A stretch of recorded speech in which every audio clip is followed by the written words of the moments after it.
My grandmother, my great-grandma, Frances, is my grandmother's mom. And I remember we would take trips every summer down to Beaumont, California, where my great-grandma and my grandmother's sisters lived.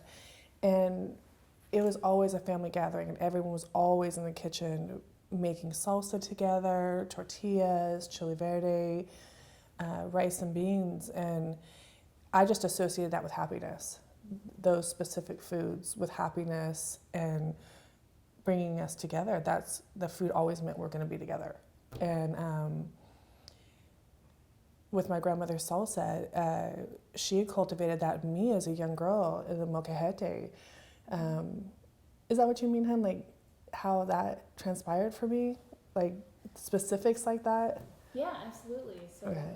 What you're talking about, the history and what it meant to you to have something like that. A recipe, and she taught you. Yeah, because my grandmother would fire roast all of her chilies, and they were fresh, they weren't canned, and to grind them into the lava rock, it just, I'd say, Grandma, why can't we just put this in a blender?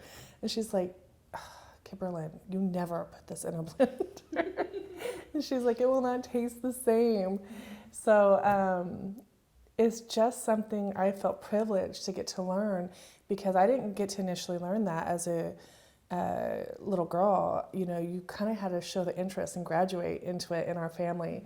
My mom is my grandmother's oldest daughter, and so my mother was always cooking with my grandmother, and I'd watch them just laugh and talk, and it was like a dance that they had going on in the kitchen when they were preparing the salsa together. And when I finally got asked if I wanted to help, it was a huge privilege, and it piqued my interest in it, and then I was really connected to the salsa. And then she perfected it, and it was awesome. So, yeah, and it was a way for me to connect with them on a level that I hadn't previously known that there was a common interest with us. And once that happened, that is where all my confidence came in. Once I started perfecting family meals, and aunts and uncles would come over and say, who made the chili verde today? And I'd be like, I did. And they're like, get out of here. I'm like, no, I made it with Grandma today. Or, the salsa is one of your best ones, Mama. And she'd look at me and give me a look. My grandmother would look at me and she'd like, you did good, honey. See? She's like, no, Kimberlyn did it. And it just affirmed for me that I was doing something good that was a part of our family, and I wanted to continue it.